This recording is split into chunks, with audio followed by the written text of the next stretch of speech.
Hello guys, what's up? So in this video I'm going to show you how you can filter sensitive content in Twitter search. So let's go to Twitter. On the left side you can see your profile image, tap there, and you can see settings and privacy, tap there again.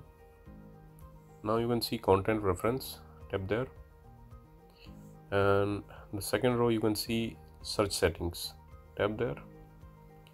Now the first row you can see hide sensitive content. If it's checked, then in the search result you will not see any sensitive content.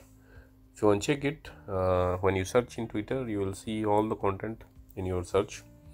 So that's all guys. Likewise you can filter sensitive content in your Twitter search. So thanks for watching the video guys. See you in the next video. Thank you for watching.